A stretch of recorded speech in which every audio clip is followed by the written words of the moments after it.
Imagine this. You wake up one morning ready to go about your day, but something feels off.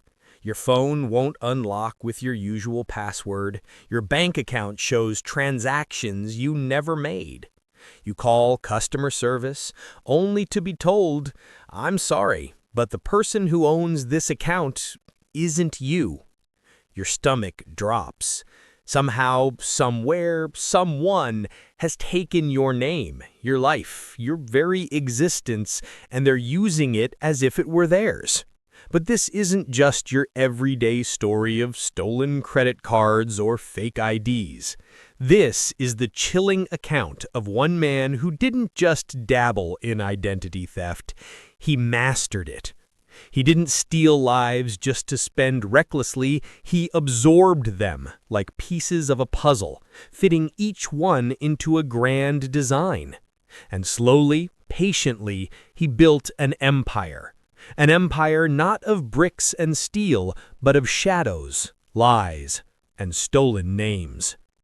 Tonight, on Criminal Codex, we unravel the extraordinary and disturbing journey of the man who became whoever he wanted, whenever he wanted. A man who vanished into thin air only to reappear as someone else. A man who redefined what it meant to live behind a mask. So sit back, turn up the volume, and prepare yourself. Because once you step into this story, you'll start questioning just how safe your own identity really is. At first, his crimes didn't make headlines. In fact, they barely registered on anyone's radar. He started small, like many criminals do. A stolen credit card here, a fake driver's license there. Nothing too flashy, nothing that would raise red flags. But what set him apart was not the act of theft, it was the artistry behind it. He didn't just take someone's information, he studied them, he became them. Their routines, their jobs, their habits, he learned every detail until even close friends couldn't tell the difference. This wasn't some teenager messing around with stolen credit card numbers online. This was a strategist. A manipulator, a ghost. And with every successful impersonation, his confidence grew. Soon, it wasn't enough to simply buy things under someone else's name. He wanted more. He wanted power, influence, control. And so he built his empire one stolen life at a time. Picture this.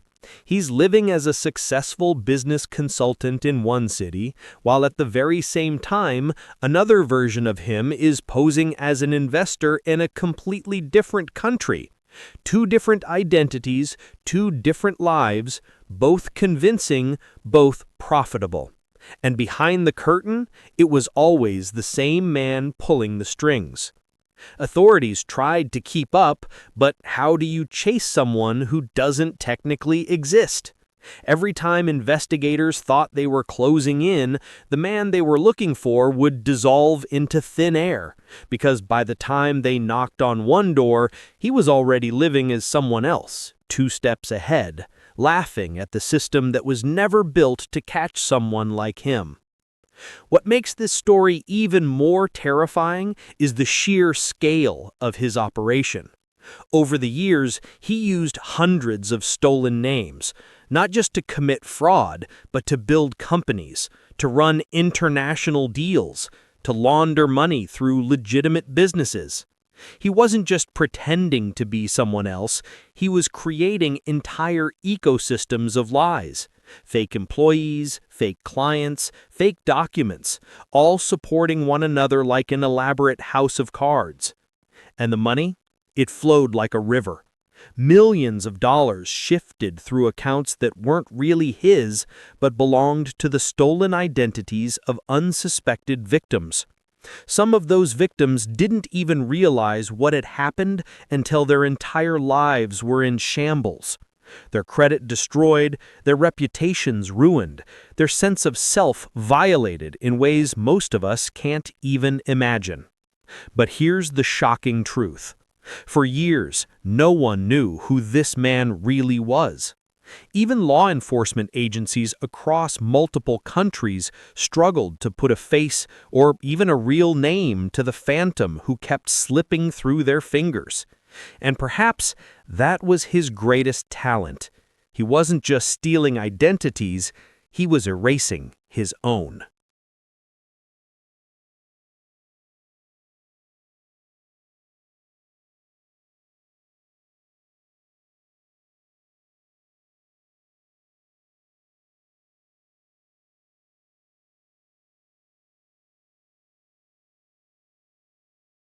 As the years went by, what began as a string of clever deceptions turned into something far larger, something that no one could have predicted. The man who once skimmed identities for petty cash now operated like a CEO of a criminal corporation. But here's the chilling part. There were no board meetings, no office buildings, no headquarters. His company existed only in the shadows, stitched together by lies, stolen data, and the blind trust of those who never realized they were part of his game. He recruited people without ever meeting them. Some thought they were working for a legitimate business.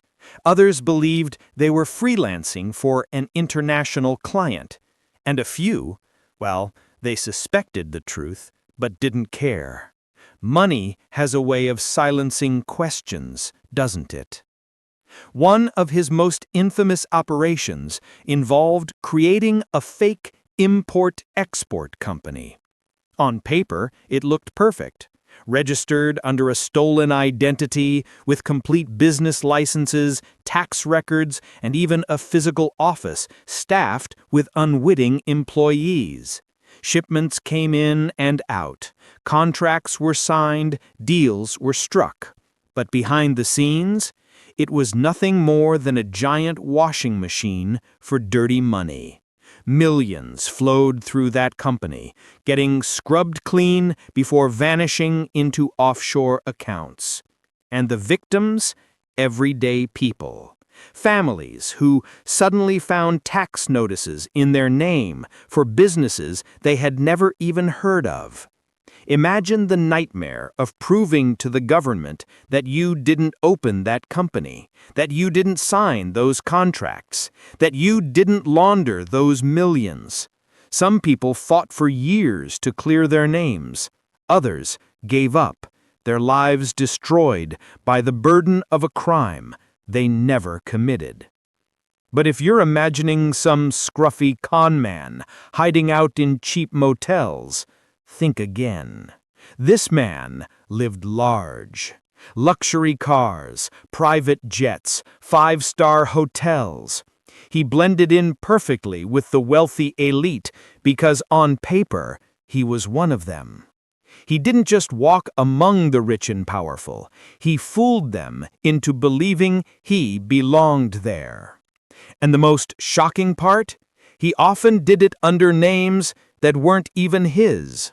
Investigators would later say that he had the ability to wear identities like clothes. Today, he could be a lawyer. Tomorrow, a doctor. Next week, a venture capitalist. Each disguise carefully researched, each role played with frightening precision. He studied the jargon, the mannerisms, even the hobbies of the people he impersonated. If one identity liked golf, he learned golf. If another attended opera, suddenly he was fluent in opera culture. He didn't just wear a mask, he became the mask. By the time authorities pieced together fragments of his operation, his empire stretched across continents. He had accounts in Switzerland, properties in Dubai, companies registered in Singapore, and safe houses scattered in Europe. He wasn't just running from the law, he was outpacing it, using its own loopholes against it. And here's what truly unnerved investigators. He wasn't greedy in the traditional sense. Yes, he enjoyed wealth, But money was never the only goal. What he craved was power. The power to rewrite reality. To prove that he could outsmart entire systems designed to prevent crimes like his. To prove that he could exist everywhere and nowhere at once. But even the most brilliant criminals make mistakes. And his first crack appeared not because of law enforcement, but because of pride. At one point, he began leaving subtle signatures in his work, a phrase here, a symbol there, something only he would recognize, as if daring investigators to catch him. Maybe it was arrogance. Maybe it was boredom. Or maybe, deep down, he wanted someone to know it was all him. To know that one man had pulled off what seemed impossible. That was when a small group of investigators, cybercrime specialists, and financial crime units from multiple countries finally began connecting the dots. At first, they thought they were chasing an entire syndicate. The scale was too vast, the operations too widespread. But the deeper they dug, the more they realized this wasn't a network of criminals. This was the work of one man, orchestrating everything like a conductor with a symphony. Think about that for a second. An empire of shadows, built not by an army, but by a single man who knew how to twist identities into tools. And now, finally, the chase was on. The first real break in the case didn't come from high-tech surveillance or a dramatic sting operation. It came from something far more ordinary, a clerk in a small European bank. The clerk had noticed something odd. One account holder, supposedly a mid-level businessman, moved massive sums of money through his account, yet never once came into the branch in person. All communication was done online, and the documents, while immaculate, felt too immaculate, too perfect. Anyone who has worked in banking knows real documents often have small inconsistencies, a typo here, a smudge there. But these, they were flawless, almost too flawless. Suspicious, the clerk quietly flagged the account. That single red flag was enough to pull in the attention of financial investigators. And when they dug deeper, they discovered that this businessman didn't just exist in one bank. He existed in dozens. In fact, he existed in multiple countries, all at the same time. It was the first time investigators realized they weren't looking at scattered fraud cases. They were staring into the face of something much bigger. But here's the problem. This man was a ghost. Each time they thought they had him cornered, he vanished behind another identity. One day, he was a wealthy investor in London. The next, a philanthropist in Hong Kong. Then, suddenly, a property developer in Dubai. By the time authorities followed the trail, he had already shed that skin and stepped into another. Interpol was eventually brought in.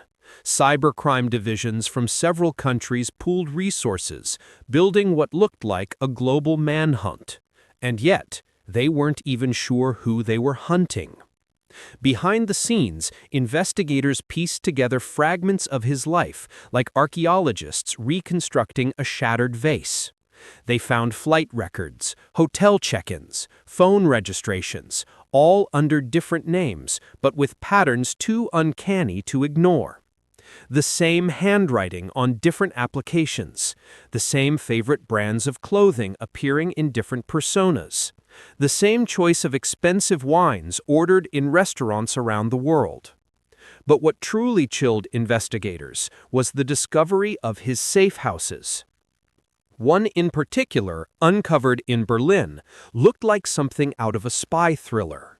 Inside, they found passports, Dozens of them, each with a different name, nationality, and backstory. Yet all had one detail in common. They were flawless forgeries, indistinguishable from the real thing. Alongside the passports were credit cards, SIM cards, laptops, and hard drives filled with encrypted files. It was as if the man had built a menu of lives he could step into at will. And yet, despite all of this evidence, investigators still couldn't pin down his real identity. Meanwhile, the thief continued to expand his empire. He wasn't content with money laundering anymore. He began infiltrating corporations, posing as investors, sometimes even as CEOs. He manipulated stock markets, pulled off mergers, and destabilized companies, all while staying invisible. Imagine the chaos when a company discovered that the man leading their negotiations didn't even exist. Governments, banks, and intelligence agencies were embarrassed. How could one man outsmart entire systems designed to prevent exactly this kind of fraud? Each revelation was more humiliating than the last. But for the thief, it was a game. He thrived on staying one step ahead, on watching powerful organizations scramble in his wake. He even started planting false leads, deliberately feeding investigators breadcrumbs that led to nowhere. Hours, days, weeks of manpower wasted chasing shadows, while he slipped through another crack. Still, investigators were patient. They knew that arrogance was often the undoing of even the cleverest criminals. And with each daring move, the thief grew bolder. He began flaunting his wealth more openly. High-profile parties, expensive art purchases, luxury villas. He wasn't just hiding anymore. He was taunting the world to catch him. The turning point came when investigators noticed something strange. Every time a new identity surfaced, it wasn't random. The thief seemed to pick personas that gave him access to very specific industries: finance, technology, real estate. And always, behind the scenes, money flowed in massive, untraceable waves. Patterns emerged. And with those patterns came a strategy. Law enforcement decided they couldn't catch him by chasing. They had to set a trap. A fake corporation was created, designed to look like the perfect target for his kind of infiltration.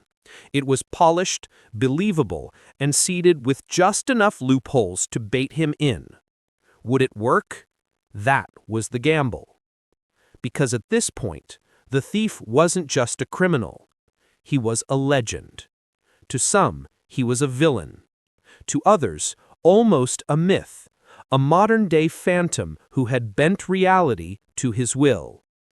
And yet, behind the myth, there was still a man who could make mistakes. The plan was simple, in theory. But in practice, it was like playing chess with a grandmaster who could see 10 moves ahead. Law enforcement agencies from 3 different countries came together to design a corporation that looked too good to resist. They gave it a polished name, a slick website, real employees who had no idea they were part of a sting, and financial records so convincing that even the most seasoned auditors would have signed off without hesitation. The company was built like bait, shiny, lucrative, and filled with loopholes. And then they waited. It didn't take long. Just 6 weeks after the company began operating, a mysterious investor showed up. He was charming, articulate, and came with credentials that were immaculate. His name? One nobody had heard before. His backstory? Solid, verifiable, and, on the surface, completely real. But investigators knew better. They recognized the patterns. They had their man, or at least another one of his many masks. He moved quickly, almost too quickly. Within days, he was talking about boardroom access, overseas expansions, and restructuring assets. It was the same old playbook, and he executed it flawlessly. What he didn't know, however, was that every keystroke he made, every email he sent, every document he forged was being tracked, logged, and copied in real time. For the first time in years, the investigators weren't chasing shadows. They were watching the ghost write his own downfall. But here's the thing about traps. The prey rarely goes down quietly. The thief sensed something was off. Maybe it was a subtle slip in one of the fake employees' responses. Maybe it was intuition. He had built his empire on paranoia, on the ability to detect danger before anyone else, and now that same instinct was sounding alarms. Instead of backing away, though, he doubled down. He began testing the corporation, probing for weaknesses, asking for obscure details, cross-checking information. The investigators held their breath. Every tiny inconsistency could expose the operation. Every wrong answer could tip him off. For weeks, it was a high-wire act, but remarkably, the sting held. The fake corporation was too polished, too airtight. The thief, convinced he had finally found another empire to absorb, started moving massive amounts of money through the company. Tens of millions flowed in and out, each transfer meticulously monitored by law enforcement. For the first time, they had hard evidence, real transactions linking the thief to fraudulent activity. It should have been the perfect victory. But then, he vanished. One morning, just as investigators were preparing to move in, the thief disappeared. The money stopped. The emails went dead. The phones went silent. It was as if he had evaporated overnight. The sting had been too perfect, too controlled, and somehow he knew it. Panic rippled through the task force. Years of work, millions in resources, and their phantom had slipped through their fingers yet again. Some believed there was a mole inside the operation. Others thought the thief had tapped into surveillance systems far more advanced than they realized. Whatever the case, one fact was undeniable. He had sensed the net closing, and he had escaped before it could tighten. But here's the part nobody expected. He came back. Not immediately, not recklessly, but months later, whispers began circulating. High-value art sales traced back to an anonymous buyer. Offshore shill companies springing up in the Caribbean. Technology patents purchased by names that didn't exist. It was him, no doubt about it. And then came the boldest move of his entire career. Instead of hiding, the thief created a new persona so audacious, so public, that investigators couldn't believe it was real. He appeared as a charismatic billionaire, a philanthropist who donated millions to charities, universities, and even governments. His face, one of his many faces, was splashed across magazines. It was genius. The more public he became, the less anyone would suspect him of being a fraud.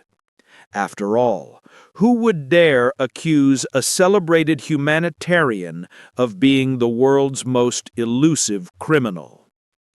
But behind the glamour, behind the red carpets and flashing cameras, investigators knew the truth.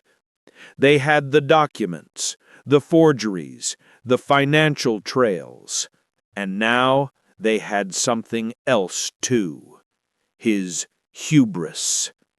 Because when you live in the shadows, exposure is deadly. And the thief, for all his brilliance, had finally stepped into the light. The downfall didn't come with a dramatic midnight raid or a cinematic car chase. Instead, it began with a single mistake, a slip so small that at first no one noticed. At one of his lavish charity galas, the thief stood before cameras giving a heartfelt speech about the importance of rebuilding communities. He wore a tuxedo tailored to perfection, his smile disarming, his presence commanding.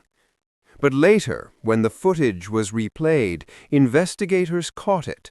A slight hesitation when he introduced himself. Just for a fraction of a second, he stumbled on the name. It wasn't much, but for people who had dedicated years to studying him, it was enough. They knew the real man behind the mask was slipping. His empire had grown too large, his personas too numerous. Even the most meticulous liar eventually loses track of the lies. From that moment, investigators doubled their efforts. They traced the gala's donor lists, cross-checked flight records, and dug into shell companies funding his philanthropy. Piece by piece, the walls began to close in. For the first time in decades, the empire of deception was showing cracks. But the thief wasn't going down without a fight. When he sensed the pressure, he shifted again. His billions vanished into cryptocurrencies. His foundations suddenly dissolved. Mansions that had once been filled with priceless art were stripped bare overnight. It was the old dance, the vanishing act he had perfected. But this time, the world was watching. His face had been on magazine covers, his story told in glowing profiles. He wasn't a ghost anymore. He was a celebrity. And celebrities can't just disappear without questions. The international press picked up the scent. Headlines screamed of fraud, betrayal, and corruption. Former business partners came forward claiming they had been duped. Charities admitted they had never seen the full donations promised. The myth of the benevolent billionaire crumbled in real time. And underneath, the investigators revealed the truth. He was nothing more than a thief, a master manipulator who had built a kingdom of lies. The empire began to collapse. Arrests were made across multiple countries. Associates who had once sworn loyalty cut deals in exchange for leniency.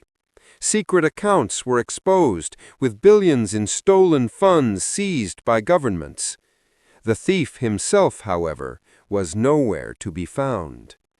And then came the moment everyone had been waiting for. A private jet registered under yet another false identity landed in a small European country. On board was a man traveling alone, dressed modestly, carrying only a briefcase. He walked calmly through customs, confident as always. But what he didn't know was that the passport he carried had been flagged weeks earlier. The net had finally caught up to him. When officers approached, he didn't run, he didn't fight. Instead, he smiled, the same charming smile that had fooled CEOs, bankers, and world leaders. "Gentlemen," he said softly, "I believe there's been a mistake." But there was no mistake. His fingerprints matched. His DNA matched. Decades of aliases, forged documents, and fabricated histories all crumbled under the weight of science and persistence. For years of chasing a ghost, the world finally had its man. The trial was unlike anything seen before. Prosecutors unveiled mountains of evidence: false identities, forged passports, offshore accounts, and stolen fortunes. Witnesses testified to the lives he had destroyed: families ruined, reputations shattered, futures stolen. The media dubbed him the Imposter King. And yet, even as the evidence piled up, he never broke. He sat in the courtroom calm, composed, sometimes even amused. To him, it was just another role, another performance. He wasn't a thief, he claimed. He was an innovator. He hadn't destroyed lives, he insisted.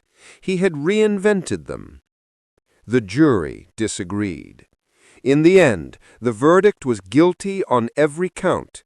His sentence was decades in prison, his fortune stripped away, his empire dismantled. For the first time, the man who once lived as anyone and everyone had no choice but to live as himself. But even then, whispers persisted. Some believed he had hidden vast sums of money in places investigators never found. Others claimed the man behind the bars wasn't really him, that the real thief had pulled off the ultimate con, replacing himself with another double while he vanished into obscurity. No matter the truth, one thing was certain. The story of the identity thief who built an empire would be told for generations. It wasn't just a tale of fraud or deception. It was a story of ambition, of human weakness, and of how far one man was willing to go to rewrite his destiny. And as the cell door slammed shut, the world was left with a haunting question. Was justice truly served, or was this just another chapter in the greatest performance ever staged?